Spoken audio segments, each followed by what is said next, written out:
ನಮಸ್ಕಾರ ಸ್ನೇಹಿತರೆ, ಎಲ್ರಿಗೂ ಸ್ವಾಗತ ನಮ್ಮ ಕನ್ನಡ ಟ್ರೇಡರ್ ಯೂಟ್ಯೂಬ್ ಚಾನೆಲ್ನಲ್ಲಿ. ಸ್ನೇಹಿತರೆ, ಇವಾಗ ಇತ್ತೀಚೆಗೆ ನಡೀತಾ ಇರತಕ್ಕಂತಹ ಸೀರೀಸ್ ಬಂದ್ಬಿಟ್ಟು ರಿಸರ್ಚ್ ಅನಲಿಸ್ಟ್ ಕ್ಲಾಸಸ್ಸಿನ ಸೀರೀಸ್ ನಡೀತಾ ಇದೆ.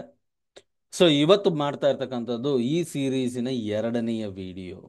ಎಸ್, ಈ ಸೀರೀಸಿನ ಎರಡನೇ ವಿಡಿಯೋ, ಚಾಪ್ಟರ್ 1 ಇದು ಎರಡನೆಯ ವಿಡಿಯೋ. ಸೊ ಈ ವಿಡಿಯೋದಲ್ಲಿ ಏನು ಹೇಳ್ತಾ ಇದೆ ಅಂತ ನಾವು ನೋಡ್ಕೊಂಬರೋಣ. ಅದೇ ರೀತಿಯಲ್ಲಿ ಸ್ನೇಹಿತರೆ, ಈ ಒಂದು ಎಕ್ಸಾಮ್ ಏನಿದೆಯಲ್ಲ, ಇದು ಪ್ರಾಕ್ಟಿಕಲ್ ಆಗಿ ಸುಮಾರು ಕ್ಯಾಲ್ಕುಲೇಷನ್ಸ್ಗಳು ಬರುತ್ತೆ. ಆಮೇಲೆ ಥಿಯರಿಯಾಟಿಕಲು ಇದೆ, ಎರಡೂ ಸಹ ಇದೆ. ಹೋಗ್ತಾ ಹೋಗ್ತಾ ನಿಮಗೆ ಒಂದೊಂದಾಗಿ ಗೊತ್ತಾಗ್ತಾ ಬರುತ್ತೆ. ಸೊ ಒಂದು ವೇಳೆ ನೀವೇನಾದರೂ ಪ್ರಿಪೇರ್ ಮಾಡ್ತಾ ಇದ್ರೆ ದಯವಿಟ್ಟು ಪೆನ್ನು ಪೇಪರು ಜೊತೆಲಿ ಇಟ್ಕೊಳ್ಳಿ. ಯಾಕೆಂದರೆ ಕ್ಯಾಲ್ಕುಲೇಷನ್ಸು ಸಹ ಬರುತ್ತೆ ಸ್ನೇಹಿತರೆ. ರೈಟ್? ಸೊ ಬನ್ನಿ, ಹಾಗಾದರೆ ನಾವು ಈ ಎರಡನೇ ವಿಡಿಯೋನ ಶುರು ಮಾಡೋಣ. ಸ್ಕ್ರೀನ್ನ ಶೇರ್ ಮಾಡ್ತಾ ಇದ್ದೀನಿ.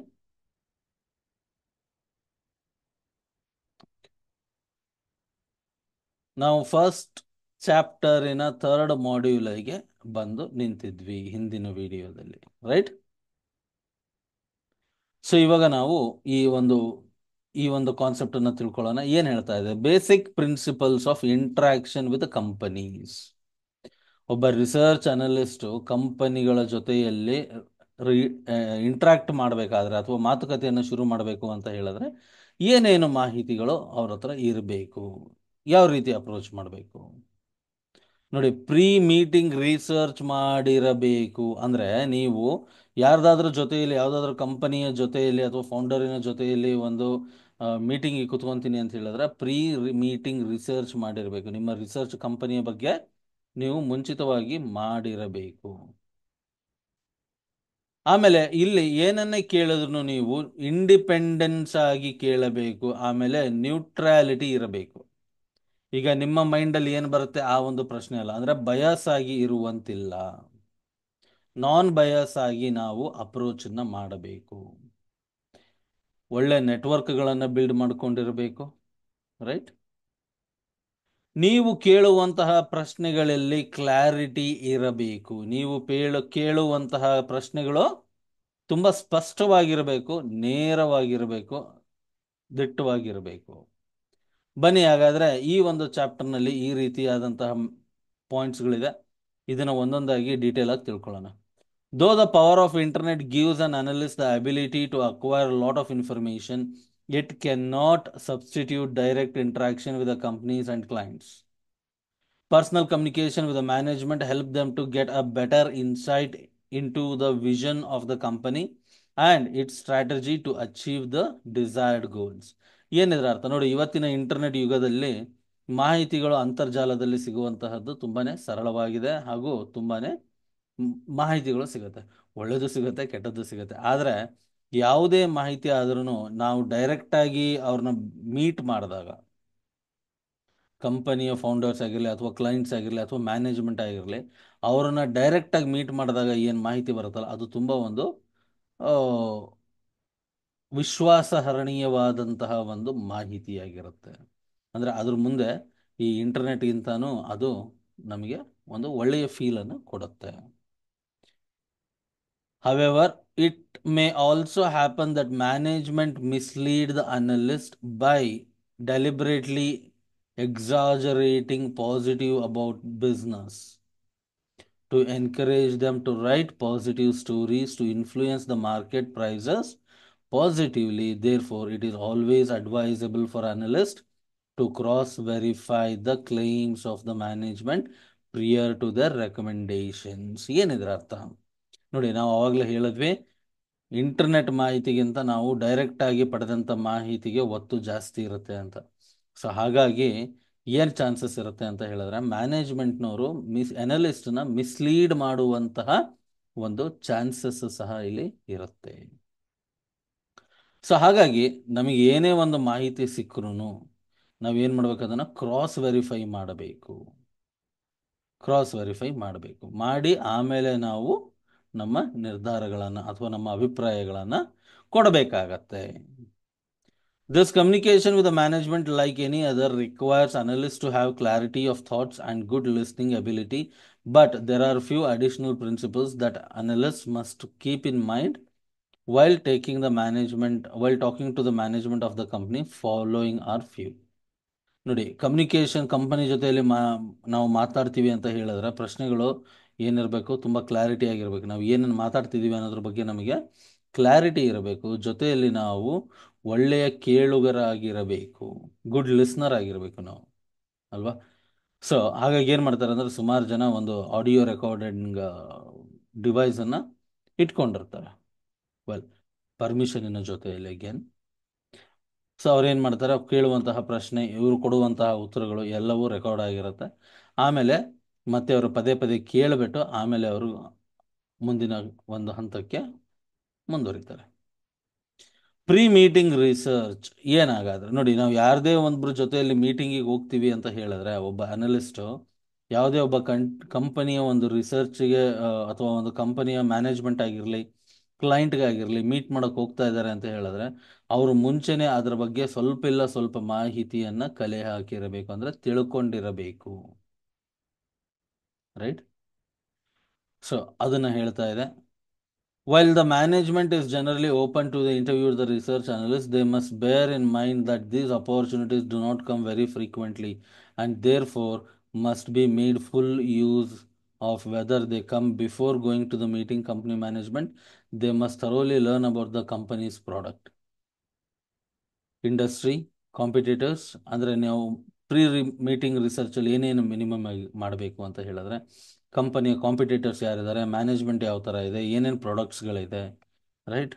ಇಂಡಸ್ಟ್ರಿ ಯಾವ ಥರ ಇದೆ, ಅದ್ರ ಬಗ್ಗೆ ಮಾಹಿತಿನ ನಾವು ತಿಳ್ಕೊಂಡಿರಬೇಕು. Analyst may be familiar with the financial information of the company. Also read previous years annual reports to understand the direction of the company. ಏನಿದ್ರ ಅರ್ಥ ಅಂದರೆ, ನೋಡಿ, ಒಬ್ಬ ಅನಲಿಸ್ಟು ಫಿನಾನ್ಷಿಯಲ್ ಇನ್ಫಾರ್ಮೇಷನ್ ಬಗ್ಗೆ ಮಾಹಿತಿ ಇರುತ್ತೆ, ಆದರೆ ಹಿಂದಿನ ಕೆಲವು ವರ್ಷಗಳ ಮಾಹಿತಿಯನ್ನು ತಿಳ್ಕೊಂಡಿರಿ, ನೀವು ಫಿನಾನ್ಷಿಯಲ್ ರಿಪೋರ್ಟ್ಸನ್ನು ಓದಿರಿ ಅಂತ ಹೇಳ್ತಾ ಇದೆ. ಕಾರಣ ಏನು ಅಂತ ಹೇಳಿದ್ರೆ, ಹಿಂದಿನ 2-3 ಅಥವಾ ಹಿಂದಿನ ವರ್ಷನೂ ಪಾಸಿಟಿವ್ ಆಗಿತ್ತು, ಸೊ ಇವಾಗಲೂ ಬಿಸ್ನೆಸ್ ಪಾಸಿಟಿವ್ ಆಗಿದೆ ಅಂತ ಹೇಳಿದ್ರೆ ಒಂದು ಜಾಸ್ತಿ ವೇಟೇಜ್ ಇರುತ್ತೆ ಅದಕ್ಕೆ, ಅಲ್ವಾ? ಈಗ ಹಿಂದೆ ಸ್ವಲ್ಪ ನೆಗೆಟಿವ್ ಅಲ್ಲಿತ್ತು, ಇವಾಗ ಪಾಸಿಟಿವ್ ಅಲ್ಲಿ ಬಂದಿದೆ. ಯಾಕೆ ಪಾಸಿಟಿವ್ ಅಲ್ಲಿ ಬಂದಿದೆ, ಯಾವ ರೀತಿ ಬಂದಿದೆ, ಏನಾಯ್ತು, ಹಿಂದೆ ಏನಾಗಿತ್ತು, ಇವಾಗ ಏನಾಗಿದೆ, ಇವಾಗ ಯಾಕೆ ಬಿಸ್ನೆಸ್ ಪಾಸಿಟಿವ್ ಅಲ್ಲಿದೆ, ಸೇಲ್ಸ್ ಇನ್ಕ್ರಿಮೆಂಟ್ ಆಯ್ತು, ಯಾಕೆ ಇನ್ಕ್ರಿಮೆಂಟ್ ಆಯ್ತು, ಅಥವಾ ಏನಾದರೂ ಅಕ್ವಿಸಿಷನ್ ಆಯ್ತಾ, ಯಾತಕ್ಕೋಸ್ಕರವಾಗಿ ಅನ್ನೋ ಕೇಳೋ ಪ್ರಶ್ನೆಗೆ ನಿಮಗೆ ಪ್ರಶ್ನೆಗಳನ್ನು ಕೇಳೋದಕ್ಕೂ ಸಹ ಅದು ನಿಮಗೆ ಹೆಲ್ಪ್ ಮಾಡುತ್ತೆ, right? Whether the company has been able to achieve its goal or intended to. Independence and neutrality of view. During the research, analysts must have an unbiased opinion and should always hold their independence. Their analysis should be based on factual information and not led by personal inclinations. ಅಂದರೆ ನಾವು ಯಾವುದೇ ಒಂದು research analyst ಆಗಿ ಯಾವುದೇ ಒಂದು ಅನಾಲಿಸಿಸ್ನ ಮಾಡ್ತಾ ಇದ್ದೀವಿ ಅಂತ ಹೇಳಿದ್ರೆ, ಇಂಡಿಪೆಂಡೆಂಟ್ ಆಗಿ ಒಂದು ನ್ಯೂಟ್ರಲ್ ಮೈಂಡ್ಸೆಟ್ಟಿಂದ ಮಾಡಬೇಕು. ನಾವು ಇದನ್ನು ಒಂದು ಬಯಾಸ್ ಆಗಿ ಅಥವಾ ಇದು ಕಂಪನಿ ಚೆನ್ನಾಗಿದೆ ಅಂತ ಮನಸ್ಸು ಅಂದ್ಕೊಂಡು ಅದ್ರ ಬಗ್ಗೆ ಮಾಹಿತಿಯನ್ನು ಬರೀಬಾರ್ದು ಅಥವಾ ಅದ್ರ ಬಗ್ಗೆ ಇನ್ಫಾರ್ಮೇಷನ್ ತೆಗೆಯೋದಲ್ಲ. ಏನಿದೆ ನ್ಯೂಟ್ರಲ್ ಆಗಿ, ಸರಿ ತಪ್ಪು ಅದು ಆಮೇಲಿಂದ, ಇವಾಗ ಏನೇನು ಬರ್ತಾ ಇದೆ ಇನ್ಫಾರ್ಮೇಷನ್ ಅದನ್ನೆಲ್ಲ ನಾವು ಕಲೆಕ್ಟ್ ಮಾಡ್ತಾ ಹೋಗಬೇಕು. ಅದರ ಆಧಾರದ ಮೇಲೆ ನಾವು ಒಪಿನಿಯನ್ಸನ್ನು ಬಿಲ್ಡ್ ಮಾಡಬೇಕಾಗತ್ತೆ. ನ್ಯೂಟ್ರಲ್ ಇರಬೇಕಿಲ್ಲ, ರೈಟ್? ನಮ್ಮ ಪರ್ಸ್ನಲ್ ಒಪಿನಿಯನ್ ಅಲ್ಲಿ ಇನ್ಫ್ಲೂಯೆನ್ಸ್ ಆಗ್ದಂಗೆ ನಾವು ನೋಡ್ಕೋಬೇಕು. ಪರ್ಸ್ನಲ್ ಒಪಿನಿಯನ್ ಇನ್ಫ್ಲೂಯೆನ್ಸ್ ಆಗಬಾರ್ದಲ್ಲಿ, ಆ ರೀತಿಯಾಗಿ ನಾವು ಕೆಲಸ ಮಾಡಬೇಕು. They must make it clear with the management to not reveal any information which is not available in the public domain. ನೀವು ಮಾಹಿತಿಯನ್ನು ಕಲೆ ಹಾಕ್ತಾ ಇರಬೇಕಾದ್ರೆ ನೀವು ಮ್ಯಾನೇಜ್ಮೆಂಟಿಗೆ ಹೇಳಬಹುದು, ಏನು ಅಂತ ಹೇಳಿದ್ರೆ, ನೋಡಿ, ಪಬ್ಲಿಕ್ ಆಗಿ ಇಲ್ಲದೆ ಇರತಕ್ಕಂಥ ಮಾಹಿತಿಯನ್ನು ಯಾವುದನ್ನು ಹೇಳಬೇಡಿ, ಏನು ಪಬ್ಲಿಕ್ ಆಗಿ ಅವೈಲೇಬಲ್ ಇದೆ ಆ ಒಂದು ಮಾಹಿತಿಯನ್ನು ಹೇಳಿ ಅಂತ ಹೇಳಬೇಕಾಗತ್ತೆ. ಇಲ್ಲ ಅಂದ್ರೆ ಏನಾಗತ್ತೆ ಮತ್ತೆ, yes, insider information. Okay, network ಅಂದ್ರೆ ಏನು? ನೋಡಿ, ನಾವು ಏನನ್ನ ಮಾತಾಡಿರ್ತೀವಿ ಅಥವಾ ನಮ್ಮ ಒಂದು ರಿಸರ್ಚ್ ಅನಲಿಸ್ಟ್ಗಳ ಏನಿರಬೇಕು, ಒಂದು ಒಳ್ಳೆ ನೆಟ್ವರ್ಕ್ ಇರಬೇಕು. ಗುರು, ಆ ಒಂದು ಕಂಪ್ನಿ ಹಿಂಗಾಯ್ತಂತೆ, ಹೌದಾ, ಏನಾಯ್ತು, ಏನು, ಹಿಂಗೆ ಏನು ಅನ್ನಿಸ್ತಾ ಇದೆ. ಸೊ ಈ ರೀತಿಯಾಗಿ ಒಂದು ನೆಟ್ವರ್ಕ್ ಇರಬೇಕು. Analysts may use their network to acquire more contacts relevant to the research. who would be able to provide meaningful insights into company performance and plans. The person who is responsible for the important activities and understands the heartbeat of the company would be the most relevant contact, and this person may not necessarily be from the top management. ಏನಿದ್ರ ಅರ್ಥ ಅಂತ ಹೇಳಿದ್ರೆ, ನಮ್ಮ ಒಂದು ನೆಟ್ವರ್ಕನ್ನು ಬಳಸ್ಕೊಂಡು ಈ ಒಂದು ಕಂಪನಿಯನ್ನು ನಾವು ರಿಸರ್ಚ್ ಮಾಡ್ತೇವೆ. ಆ ಕಂಪನಿಯ ಒಂದು ಇನ್ಸೈಟ್ಸನ್ನು ತಿಳ್ಕೊಳ್ಳೋದಕ್ಕೆ ಮತ್ತೆ ಯಾರಾದರೂ ಒಂದು ಕಾಂಟ್ಯಾಕ್ಟಲ್ಲಿ ಬರ್ತಾರಾ, ಸಂಪರ್ಕದಲ್ಲಿ ಬರ್ತಾರಾ ಅಂತ ಕೆದಕಬೇಕು. ಕೆದಕಿದಾಗ ಏನಾಗುತ್ತೆ ಅಂದರೆ, ಯಾರಿಗೆ ಕಂಪನಿಯ ಒಂದು ಫುಲ್ ಮ್ಯಾನೇಜ್ಮೆಂಟಿನ ಒಂದು ಇನ್ಸೈಟ್ಸ್ ಅಲ್ಲ, ಕಂಪನಿಯ ಬಗ್ಗೆ ಸಂಪೂರ್ಣವಾದ ಮಾಹಿತಿ ಇರ್ತಕ್ಕಂಥದ್ದು, ಅದರ ಒಂದು ಕಂಪನಿಯ ಒಂದು ಪಲ್ಸ್ನ ಗೊತ್ತಿರ್ತಕ್ಕಂಥವ್ರ ಹತ್ರ ನಾವು ಇಂಟ್ರ್ಯಾಕ್ಟ್ ಮಾಡಿದಾಗ ನಮಗೆ ಇನ್ನೂ ಅಡಿಷ್ನಲ್ ಇನ್ಫಾರ್ಮೇಷನ್ ಸಿಗುತ್ತೆ. ನಮಗೆ ಸಿಕ್ಕಿರೋ ಇನ್ಫಾರ್ಮೇಷನ್ ಸರಿ ಇದೆಯಾ ತಪ್ಪಿದೆಯಾ ಅಂತ ನಮಗೆ ತಿಳ್ಕೊಳ್ಳೋದಕ್ಕೆ ಸಹಾಯವನ್ನು ಮಾಡುತ್ತೆ. ಸೊ ಹಾಗಾಗಿ ನಾವು ನಮ್ಮ ನೆಟ್ವರ್ಕ್ಗಳನ್ನು ಬಳಸತಕ್ಕದ್ದು. ಕಾಂಪಿಟೇಟರ್ಸ್ ಯಾರ್ಯಾರಿದ್ದಾರೆ, ಬೇರೆ ಸ್ಟೇಕ್ ಹೋಲ್ಡರ್ಸ್ ಯಾರ್ಯಾರಿದ್ದಾರೆ, ಸಪ್ಲೈಯರ್ಸ್ ಹೆಂಗೆ, ಡಿಸ್ಟ್ರಿಬ್ಯೂಟರ್ಸ್ ಹೆಂಗೆ, ರಿಟೇಲರ್ಸು. ಸೊ ಇವರೆಲ್ಲ ಏನಾಗುತ್ತೆ ಅಂತ ಹೇಳಿದ್ರೆ ನಮಗೆ ರಿಸರ್ಚ್ನ ಮಾಡೋದಕ್ಕೆ ಒಂದು ಮೀನಿಂಗ್ಫುಲ್ ಇನ್ಪುಟ್ಸ್ಗಳನ್ನು ಕೊಡ್ತಾರೆ. ರೈಟ್. ಕ್ಲಾರಿಟಿ ಆಫ್ ಕ್ವಶನ್ಸ್ ಏನಿದ್ರ ಅರ್ಥ ಅಂತ ಹೇಳಿದ್ರೆ, ನೋಡಿ, ನೀವು ಏನೇ ಒಂದು ಪ್ರಶ್ನೆಗಳನ್ನು ಕೇಳಬೇಕು ಅಂತ ಹೇಳಿದ್ರೆ ಸುತ್ತಿ ಬಳಸಿ ಕೇಳಬಾರ್ದು. ಟು ದ ಪಾಯಿಂಟ್ ಆಗಿರಬೇಕು, ಕ್ರಿಸ್ಪ್ ಆಗಿರಬೇಕು, ಕ್ಲಿಯರ್ ಆಗಿರಬೇಕು. As analysts start analyzing the company, there would be a certain aspects on which they might need more clarity. Time with management would be effectively used if analysts may have clear and specific set of questions in mind. It is advisable to go with a questionnaire to have a better understanding of the company operations of the future progress. ಅದೇ company ಮುಂದೆ ಯಾವ ರೀತಿ ಕೆಲಸ ಮಾಡುತ್ತೆ, ಏನಿಲ್ಲ, ನಿಮ್ಮ ತಲೆಯಲ್ಲಿರ್ತಕ್ಕಂಥ ಪ್ರಶ್ನೆಗಳನ್ನು ನೇರ ದಿಟ್ಟ ಪ್ರಶ್ನೆಗಳನ್ನು ಮಾಡಿ ಅಂತ ಇಲ್ಲಿ ಹೇಳ್ತಾ ಇರ್ತಕ್ಕಂಥದ್ದು. ರೈಟ್. ಒಬ್ಬ ರಿಸರ್ಚ್ ಅನಲಿಸ್ಟಿನ ಇಂಪಾರ್ಟೆಂಟ್ ಕ್ವಾಲಿಟೀಸ್ ಏನೇನಿರುತ್ತೆ, ಏನೇನಿರಬೇಕು? The job of a research analyst require quantitative and qualitative skills. Quantitative ಅಂದ್ರೆ ಏನು? Numbers. Qualitative ಅಂದ್ರೆ ethics. An analyst needs to have a high degree of comfort in dealing with the numbers to be able to analyze various financial factors, identify trends, and see the interrelationship between different factors. ಒಬ್ಬ ಅನಲಿಸ್ಟ್ಗೆ ತುಂಬ ಒಂದು ಒಳ್ಳೆಯ ರೀತಿಯಾದಂಥ financial ಫ್ಯಾಕ್ಟರ್ಸ್ಗಳು ಗೊತ್ತಿರಬೇಕು, ಟ್ರೆಂಡ್ಸ್ಗಳ ಬಗ್ಗೆ ಮಾಹಿತಿ ಇರಬೇಕು, ಬೇರೆ ಬೇರೆ ಫ್ಯಾಕ್ಟರೀಸ್ಗಳ ಬಗ್ಗೆ ಒಂದು ಇಂಟರ್ ರಿಲೇಷನ್ಶಿಪ್ ಯಾವ ರೀತಿ ಇದೆ ಇದ್ರಗಳ ಬಗ್ಗೆ ಮಾಹಿತಿ ಇರಬೇಕು. At the same time one needs to be methodological and have enquiring mind and be discerning to know where to find relevant information. ಅಂದರೆ ಇಲ್ಲಿ ಕ್ವಶನ್ ಮಾಡುವಂತಹ ಒಂದು ಹವ್ಯಾಸ ಹೊಂದಿರಬೇಕು.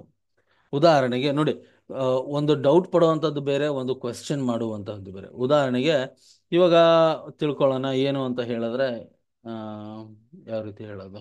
ಓಕೆ, ಈ ವರ್ಷ ಭಾರತದ ಒಂದು ದೇವಸ್ಥಾನದಲ್ಲಿ ಏನಾಗಿದೆ, ಒಂದು ಹೆಚ್ಚಿನ ಭಕ್ತಾದಿಗಳು ಬಂದಿದ್ದಾರೆ. ಅಂದ್ರೆ ಏನಾಯ್ತು? ಓಕೆ, ಭಾರತದಲ್ಲಿ ಕಂಪನಿಯ ಒಂದು ರಿಲೇಟನ್ ಆಗಿ ತಗೊಳ್ಳೋಣ. ಇದು ಎಲ್ಲ ತುಂಬ ಜನರಿಕ್ ಆಯಿತು. ಕಂಪನಿಯ ಬಗ್ಗೆ ತಿಳ್ಕೊಳ್ಳೋಣ. ಉದಾಹರಣೆಗೆ ಒಂದು ಕಂಪನಿ ಇದೆ. ಆ ಕಂಪನಿ ಇವಾಗ ಈ ವರ್ಷದ ಸೇಲ್ಸ್ ಚೆನ್ನಾಗಿ ಬಂದಿದೆ. ಯಾಕೆ ಬಂದಿದೆ? ಈ ವರ್ಷದ ಲಾಭ ಚೆನ್ನಾಗಿ ಬಂದಿದೆ. ಓಕೆ, ಯಾಕೆ ಚೆನ್ನಾಗಿ ಬಂದಿದೆ? ಓಕೆ, ಎಲ್ಲಾದರೂ ಹೊಸ ಒಂದು ವೆಂಚರನ್ನು ಮಾಡಿದ್ದೀರಾ, ಅಥವಾ ಯಾವುದಾದ್ರು ಹೊಸ ಅಕ್ವಿಸಿಷನ್ಸ್ ಆಗಿದೆಯಾ, ಅದ್ರ ಬಿಸ್ನೆಸ್ ಚೆನ್ನಾಗಿ ಬರ್ತಾ ಇದೆಯಾ, ಅಥವಾ ಏನಾದರೂ ಅಬ್ರಾಡಲ್ಲಿ ಏನಾದರೂ ಬಿಸ್ನೆಸ್ನ ಸ್ಟಾರ್ಟ್ ಮಾಡಿದ್ದೀರಾ, ಗ್ಲೋಬಲೈಸೇಷನ್ ಹೋಗಿದ್ದೀರಾ? ಓಕೆ, ಒಂದು ವೇಳೆ ಗ್ಲೋಬಲೈಸೇಷನ್ ಹೋಗಿದ್ರೆ ಯಾವ ದೇಶದಲ್ಲಿ ಗ್ಲೋಬಲೈಸೇಷನ್ ಆಗಿದ್ರಿ, ಅಲ್ಲಿಂದ ಬಿಸ್ನೆಸ್ ಯಾವ ರೀತಿ ಬರ್ತಾ ಇದೆ, ಅಲ್ಲಿನ ಮಾರ್ಕೆಟ್ ಕ್ಯಾಪಿಟಲೈಸೇಷನ್ ಎಷ್ಟಿದೆ, ನಿಮ್ಮ ಶೇರ್ ಎಷ್ಟಿದೆ, ರೈಟ್? ಅಥವಾ ಲೋಕಲ್ ಇದೆ ಅಂತ ಹೇಳಿದ್ರೆ ಯಾಕೆ ಬಂತು? ಓಕೆ, ಉದಾಹರಣೆಗೆ ಒಂದು ರಸಗೊಬ್ಬರದ ಕಂಪನಿಯ ಬಗ್ಗೆ ತಿಳ್ಕೊಳ್ಳೋಣ. ಓಕೆ, ಹೋದ ವರ್ಷ ಬಿಸ್ನೆಸ್ ಡೌನ್ ಇತ್ತು, ಈ ವರ್ಷ ಬಿಸ್ನೆಸ್ ಚೆನ್ನಾಗಿ ಬಂದಿದೆ. ಯಾಕೆ ಚೆನ್ನಾಗಿ ಬಂದಿದೆ? ಬೇರೆ ಕಾಂಪಿಟೇಟರ್ಸ್ ಹತ್ರ ಕಂಪೇರ್ ಮಾಡಿದ್ರೆ ನಿಮ್ಮ ಬಿಸ್ನೆಸ್ ಯಾಕೆ ಚೆನ್ನಾಗಿ ಬಂದಿದೆ?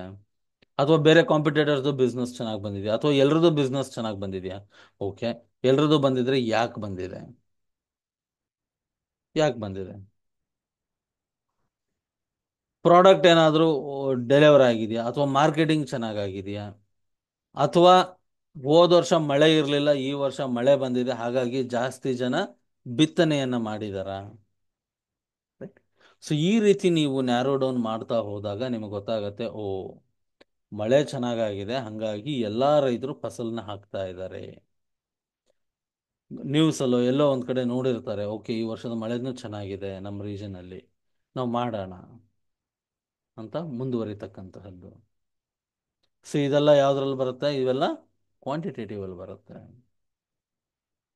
ಇದೆಲ್ಲ ಯಾವಾಗ ಇನ್ಫಾರ್ಮೇಶನ್ ಹೊರಗೆ ಬೀಳುತ್ತೆ? ನಾವು ರೂಟ್ ಕಾಸ್ನ ಹುಡುಕೋದಕ್ಕೆ ಏನ್ ಮಾಡಬೇಕು? ಎನ್ಕ್ವೈರಿಂಗ್ ಮೈಂಡ್ ಸೆಟ್ ಇಟ್ಕೊಂಡಿರ್ಬೇಕು. ಎನ್ಕ್ವೈರಿಂಗ್ ಯಾಕೆ ಬಂತು ಅಂತಲ್ಲ, ಯಾತಕ್ಕೋಸ್ಕರ ಬಂತು. ನೋಡಿ, ಯಾಕೆ ಬಂತು, ಯಾಕೆ ಬಂತು ಅದು ಜಾಸ್ತಿ, ಯಾಕೆ ಬಂತು ಅಲ್ಲ, ಯಾತಕ್ಕೋಸ್ಕರ ಜಾಸ್ತಿ ಬಂತು. ಅಂದ್ರೆ ಯಾಕೆ ಜಾಸ್ತಿ ಬಂತು ಅಂದ್ರೆ ಬರಬಾರ್ದು ಅಂತನಾ? ಅದು ನಮ್ಮ ಉದ್ದೇಶ ಅಲ್ಲ. ಯಾಕೆ ಬಂತು ಅದು ಅನ್ನೋದು ನಮ್ಮ ಉದ್ದೇಶ.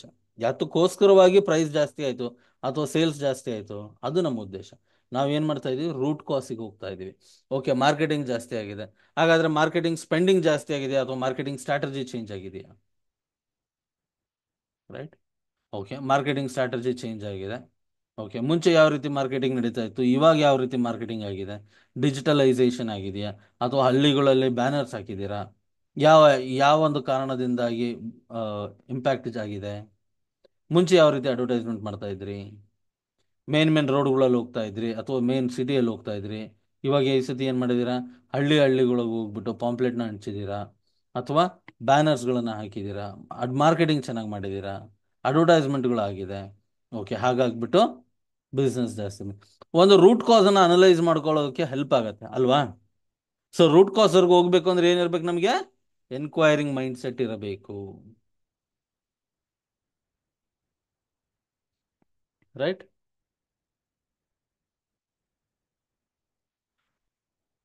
ಒಬ್ಬ ಒಳ್ಳೆ ರಿಸರ್ಚ್ ಅನಲಿಸ್ಟಿನ ಕ್ವಾಲಿಟೀಸ್ ಏನೇನಾಗಿರಬೇಕು? ಅವರಿಗೆ ನಂಬರ್ಗಳಲ್ಲಿ ಅವರು ಕಂಫರ್ಟಬಲ್ ಆಗಿರಬೇಕು, ನಂಬರ್ ಗೇಮ್ ಚೆನ್ನಾಗಿ ಗೊತ್ತಿರಬೇಕು, ಎಕ್ಸೆಲ್ ಬಗ್ಗೆ ಮಾಹಿತಿ ಇರಬೇಕು, ಆಮೇಲೆ ಬೇರೆ ಬೇರೆ ಏನು ಡೇಟಾ ಟೂಲ್ಸ್ಗಳು ಇರ್ತವೆ, ಆ ಒಂದು ಡೇಟಾ ಟೂಲ್ಸ್ಗಳ ಬಗ್ಗೆನೂ ಇವರಿಗೆ ಮಾಹಿತಿ ಇರಬೇಕು. ಫಿನಾನ್ಷಿಯಲ್ ಕಾನ್ಸೆಪ್ಟ್ಸ್ಗಳ ಬಗ್ಗೆ ಮಾಹಿತಿ ಇರಬೇಕು, ತುಂಬ ಕ್ಲಾರಿಟಿ, ಸ್ಪಷ್ಟೀಕರಣವಾಗಿರಬೇಕು.